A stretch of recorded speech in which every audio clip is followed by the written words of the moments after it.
Bom dia, muito bom dia.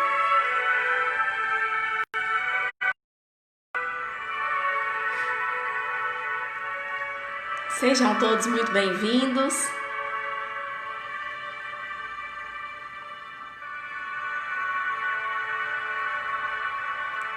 Bom dia.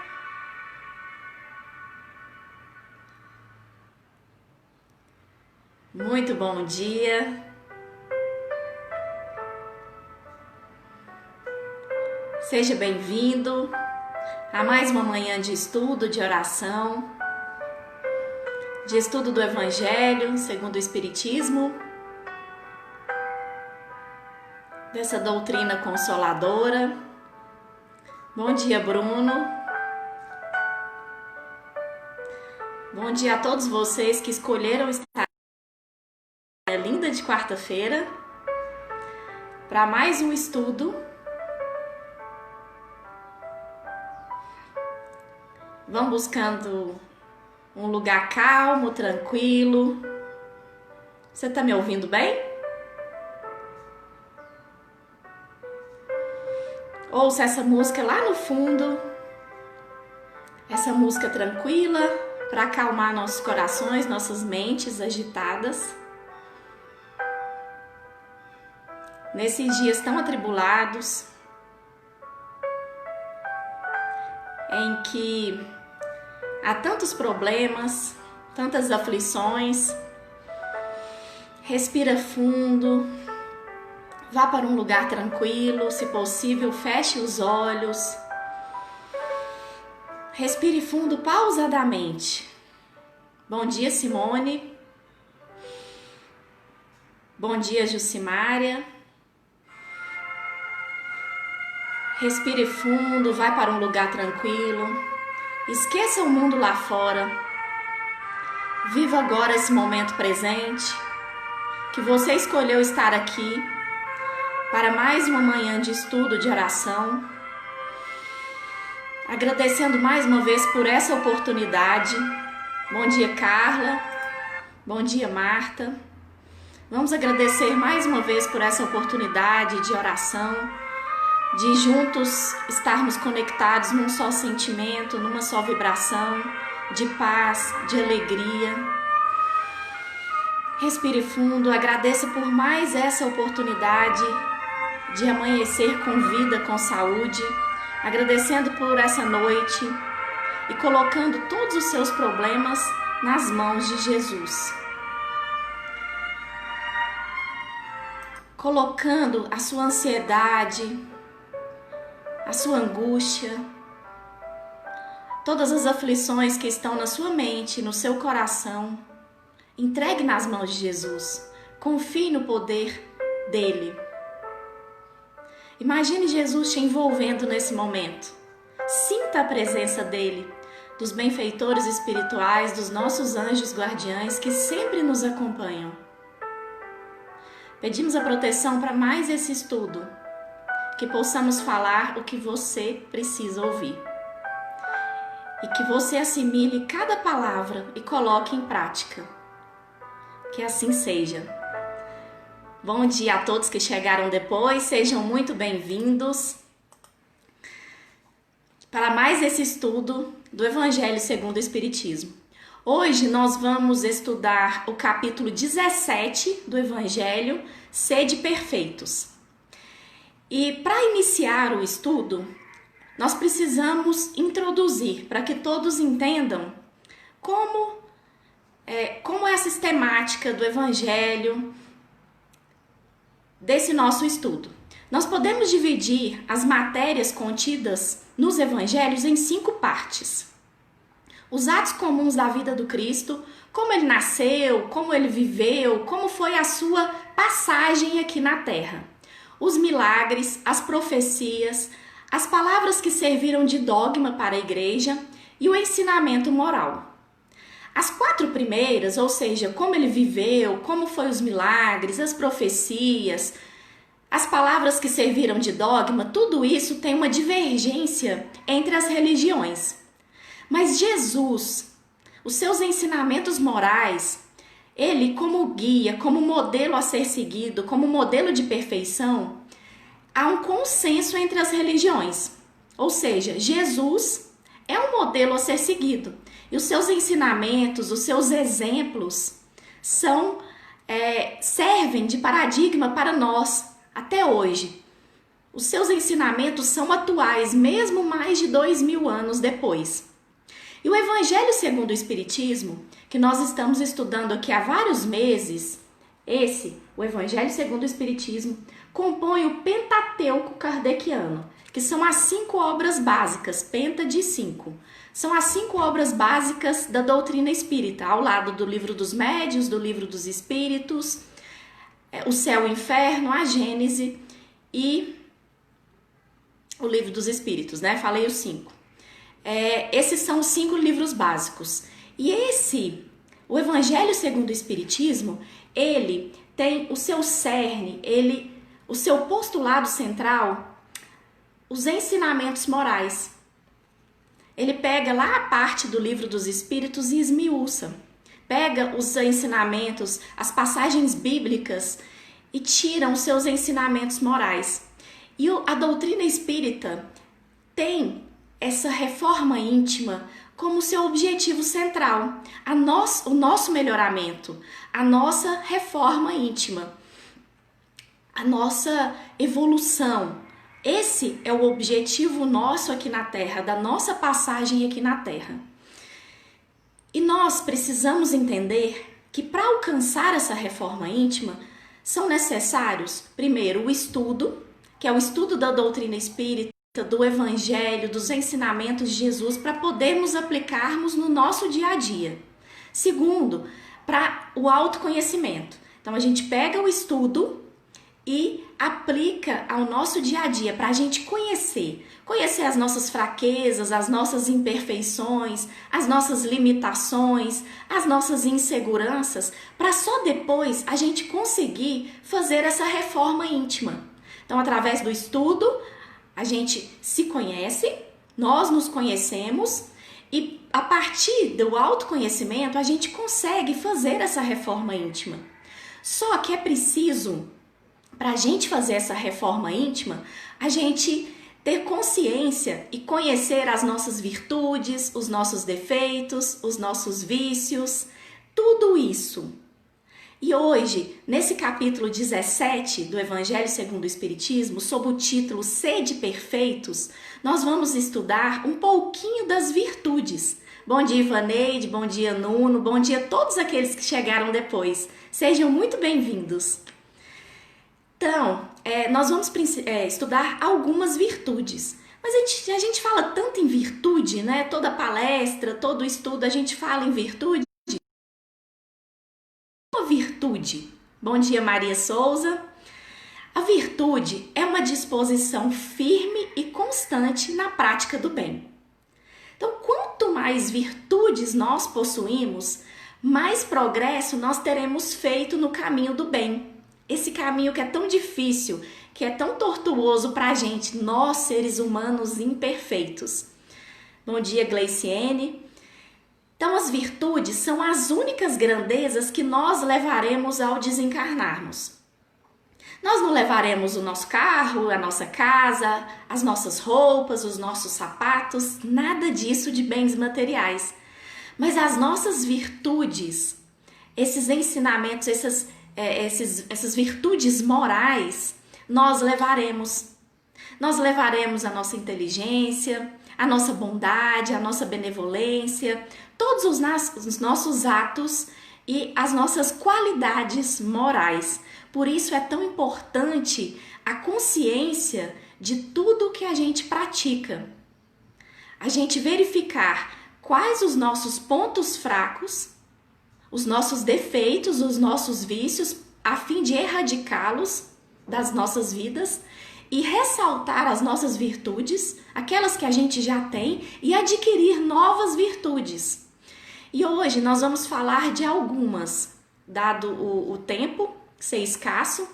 E lá no Livro dos Espíritos, lá na pergunta 893, Kardec indagou qual que é a mais meritória das virtudes? Qual que é aquela que é mais importante?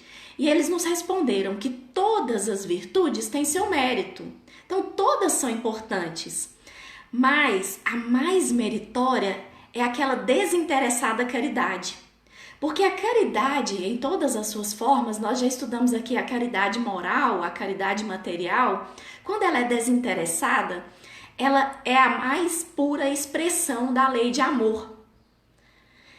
Então, é tão importante essa caridade, porque a gente se esquece de nós em prol do próximo.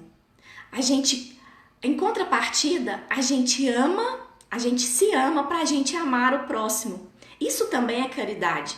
Nós vimos aqui tudo, a amplitude da caridade em todas as suas formas e a importância também. E a primeira virtude que nós vamos falar hoje é a humildade. E Jesus foi o maior exemplo de humildade, o ser humano mais perfeito e que deu os exemplos de humildade mais concretos. Ele que cuidou dos leprosos, ele que ampliou a igreja, a igreja que eu falo assim, os ensinamentos cristãos, ele levou esses ensinamentos a todos. Eles eram restritos a uma camada da sociedade mais rica e essas pessoas eram excluídas de tudo e ele levou a religião da lei do amor. Ele expandiu isso, da tolerância, da diversidade. Ele não tinha preconceitos, ele atendia a todos, ele conversava com todos, porque a lei de amor é para os imperfeitos. Esses ensinamentos são para nós que estamos aqui necessitando de evolução, de melhoramento. E a humildade, ela é o contrário de orgulho, que é um defeito muito comum. Mas a gente fica pensando, como que eu posso ser mais humilde? E alguns exemplos práticos nós podemos citar. Por exemplo, quando a gente se acha melhor do que as outras pessoas, pela posição social que a gente ocupa, por ter mais conhecimento, pelo que possui financeiramente. Então, tudo isso é exemplo de falta de humildade. Bom dia, mãe, bom dia, Carla, bom dia, Fernanda. Sejam todos muito bem-vindos. Então, uma forma de sermos mais humildes é não nos acharmos melhores do que as outras pessoas. Porque a verdadeira sabedoria está em conseguir avaliar o quão pequeno nós somos diante do universo. São tantas formas de conhecimento, o universo é tão abrangente que a gente verifica o quão pouco nós sabemos. Por exemplo, eu sou formada em Direito, eu tenho um pouco de conhecimento jurídico, mas eu não sei de informática, tenho pouco conhecimento em línguas, culinária. Então isso mostra como o universo é vasto e quão nós somos pequenos diante do universo. Porque eu tenho conhecimento em determinada área, eu não sou melhor do que as outras pessoas. Cada um tem um dom, cada um é melhor em algo. Então nós precisamos aproveitar esses dons, mas não menosprezar as outras pessoas em virtude desses dons. Outra forma de humildade é aceitar com respeito as opiniões, as palavras e as atitudes contrárias às nossas. Nós somos diferentes uns dos outros. Tem um ditado muito certo que fala que as ideias brigam, mas os homens não. E nós vivemos num mundo de extrema intolerância. Intolerância religiosa, intolerância de gênero, todos os tipos de intolerância. Na internet nós vemos as pessoas agredirem umas às outras sem ao menos se conhecerem por pensarem de forma diferente. E o homem é um ser gregário, a gente precisa viver em sociedade. Desde que nascemos, nós vivemos em sociedade. A gente vive primeiro a sociedade, né? O grupo familiar, depois escola, depois trabalho. Então, nós sempre vivemos em sociedade e a gente precisa respeitar as outras pessoas. Nós somos diferentes. Cada um é um ser único, com pensamentos, com atitudes, com experiências diferentes. Então nós precisamos respeitar. E isso é o meu exemplo de humildade. Aceitar as críticas também, sem revidar. Nós temos muita dificuldade em aceitar críticas. A juventude, principalmente hoje, tem muita dificuldade. Tudo é levado para o lado pessoal. E as críticas fazem parte da nossa vida. Faz parte da nossa vida para evoluirmos, para melhorarmos. E a gente tem que saber aceitar essas críticas no trabalho, em casa. Evitar também o menosprezo a quem quer que seja.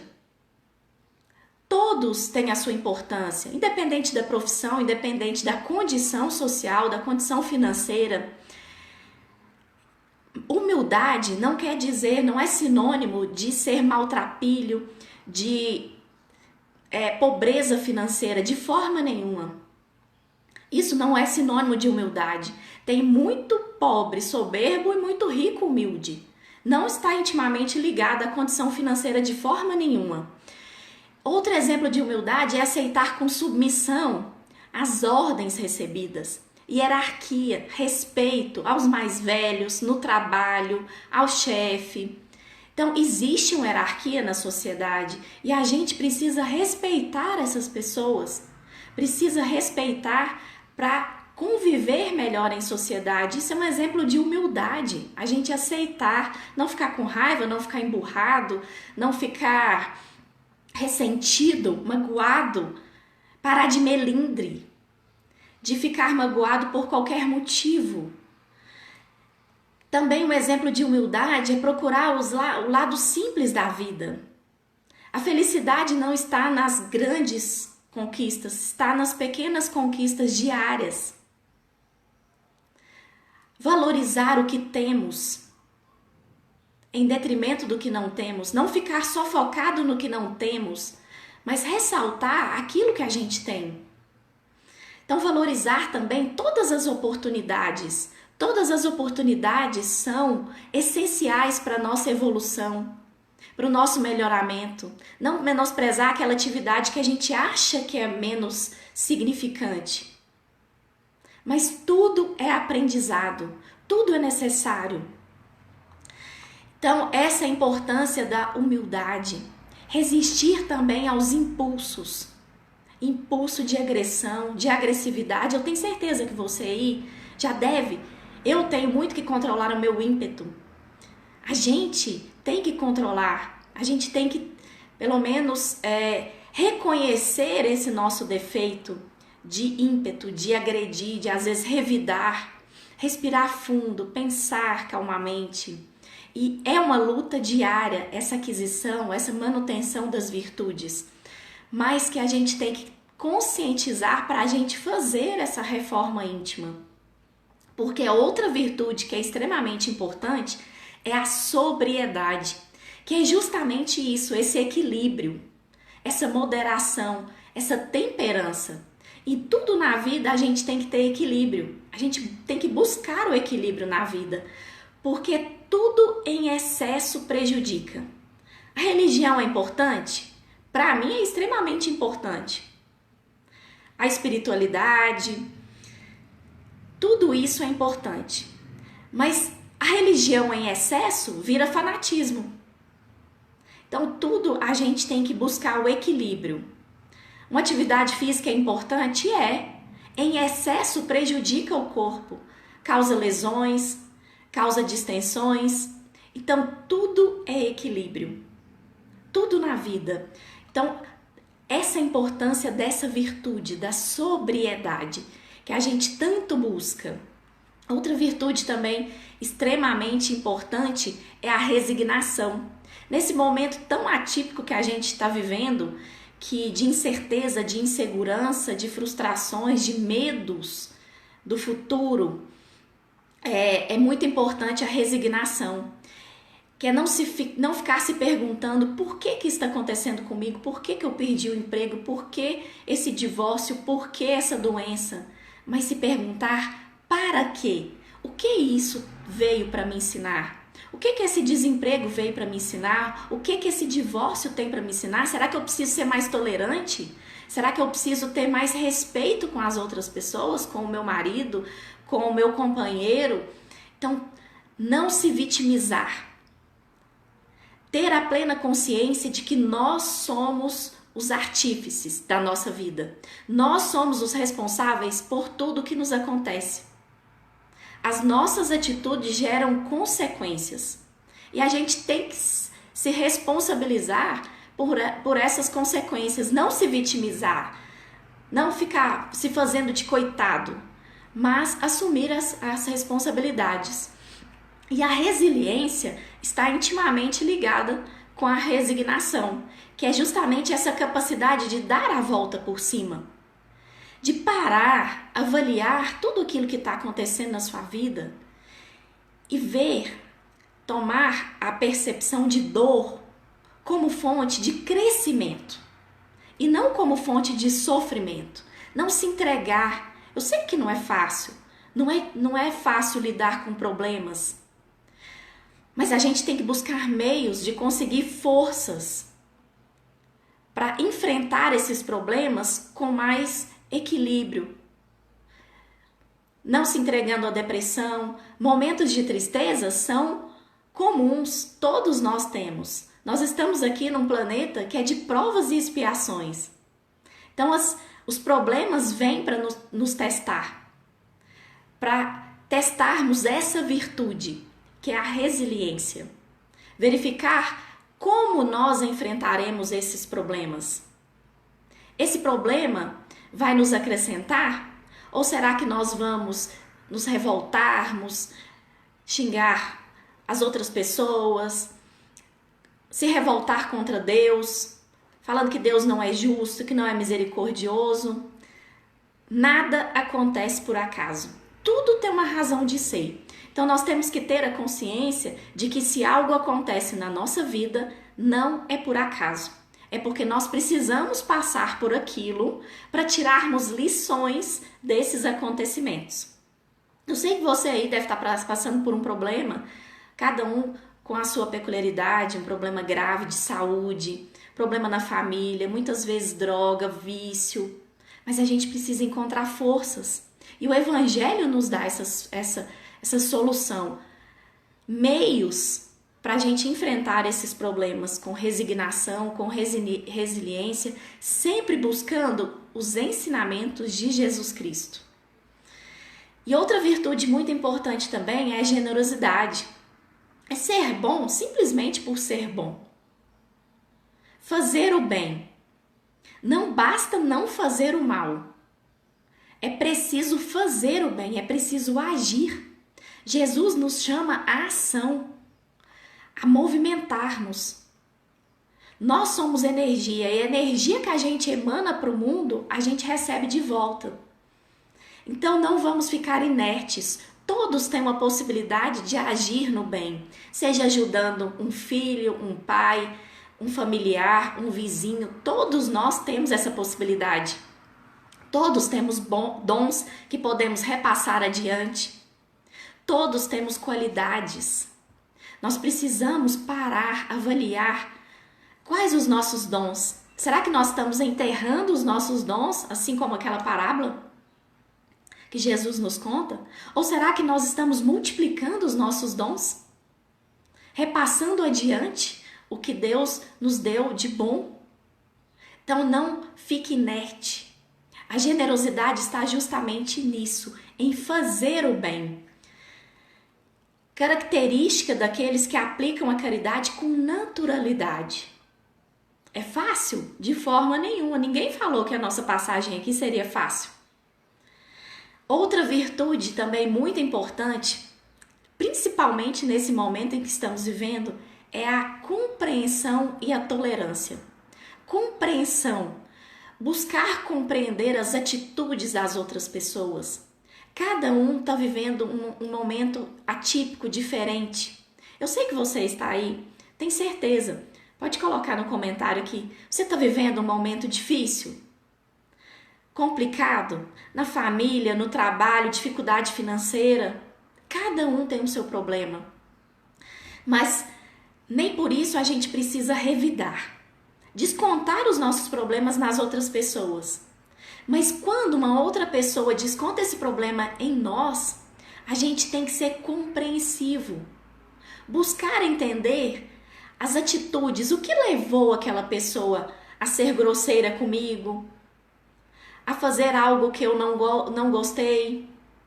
Às vezes a pessoa está num momento ruim e a gente esbarra com aquela pessoa no momento errado.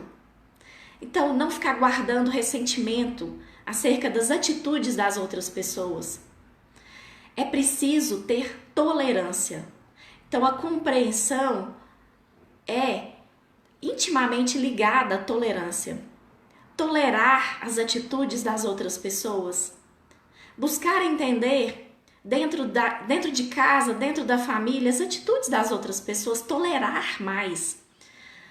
Nós vivemos um mundo de extrema intolerância, como eu falei. Intolerância religiosa. Eu já paro de conversar com um membro da minha família porque ele é de tal partido, porque ele vota em tal pessoa. Agora começam as eleições, começam essas brigas, essas dissensões. Recrimina um filho porque ele é homossexual. Recrimina alguém, exclui da vida porque tem algum vício, ao invés de procurar ajudar, procurar entender a causa daquele problema, procurar meios de ajudar aquela pessoa. Isso é tolerância, isso é uma virtude magnífica que nós devemos buscar.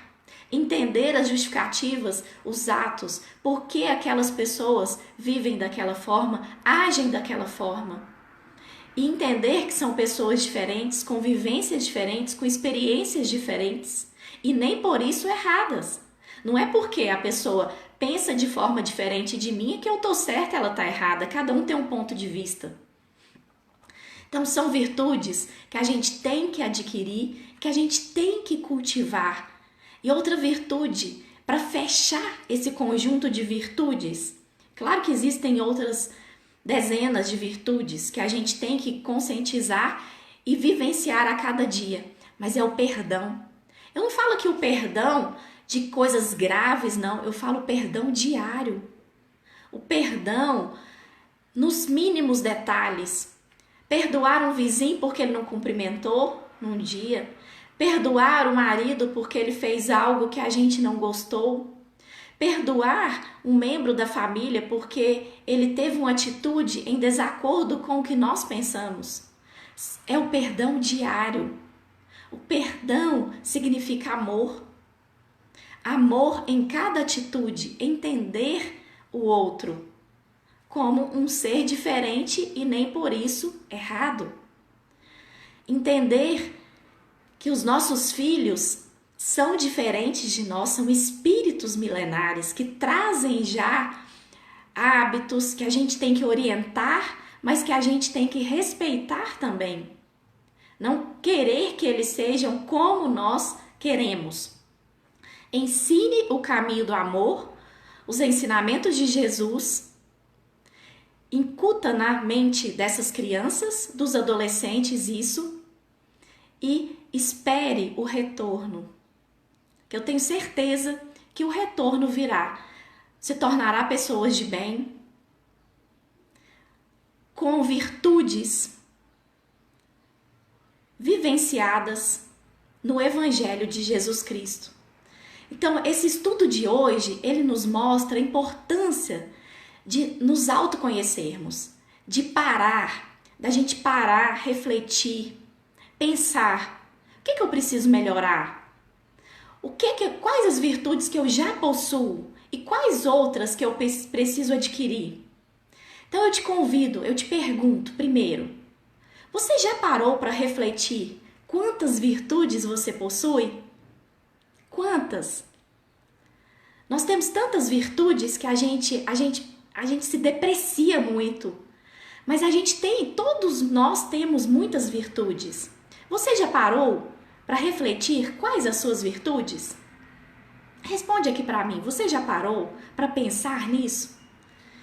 E agora eu te convido, terminou essa palestra, pega um papel e uma caneta e um lápis e anota quais as qualidades você possui.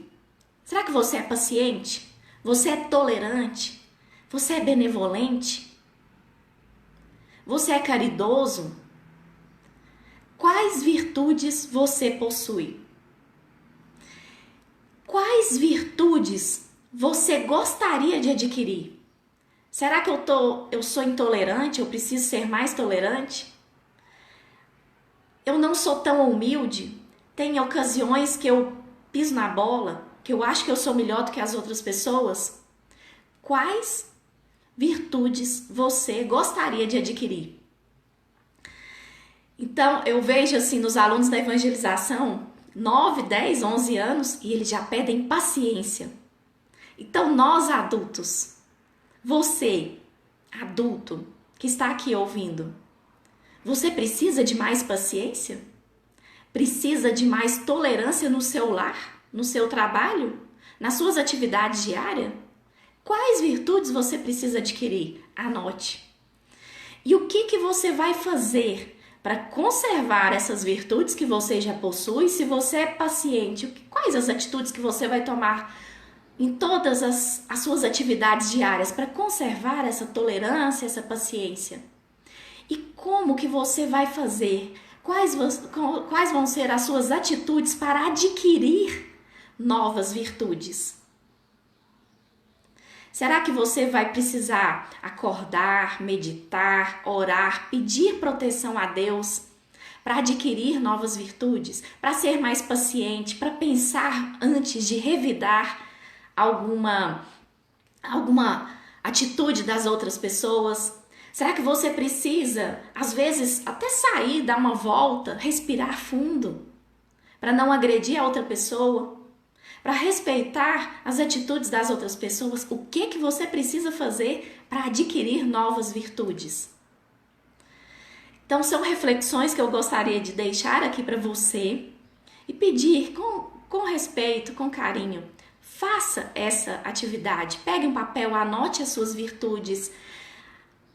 Trace metas para você conservar as virtudes que já possui e adquirir novas virtudes.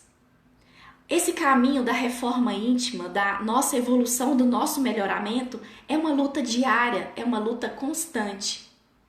Por isso Jesus sempre nos disse: vigiai e orai. Tem que ter uma vigilância constante nos nossos comportamentos, nas nossas atitudes. E sempre em conexão com Deus, com Jesus, com os seus ensinamentos, com o Evangelho, nessa busca constante do aperfeiçoamento e do melhoramento, que eu sei que é o que você quer. Você que escolheu estar aqui hoje conosco, fazendo esse estudo do Evangelho, dos ensinamentos de Jesus, isso tem certeza que é a sua busca, a sua evolução. Então, nesse momento de reflexão, mais uma vez, vamos fechar os nossos olhos, respirar fundo, agradecendo por mais esses ensinamentos contidos no Evangelho de Jesus Cristo, nas suas atitudes, nos seus exemplos deixados para a eternidade aqui conosco. Peçamos proteção para mais essa semana. Pedimos amparo, pedimos o alívio para os nossos sofrimentos. Paz para refletirmos sobre o que podemos melhorar. Atitudes para tomarmos com as outras pessoas, ser mais paciente, mais tolerante, mais benevolente, mais respeitoso, mais condescendente. Pedimos, Senhor, proteção e amparo para as nossas atividades diárias. Sejamos mais tolerantes no trabalho, em casa, perdoando mais os defeitos das outras pessoas, sendo mais indulgentes, nos colocando mais no lugar das outras pessoas. Agradecendo por mais essa oportunidade, colocamos todas as nossas aflições nas suas mãos. Nos dê força para enfrentarmos os obstáculos, as provações que porventura surgirem, com resignação e resiliência. Que assim seja, que vocês tenham uma semana de muita paz, de muita tranquilidade e que Jesus esteja com vocês.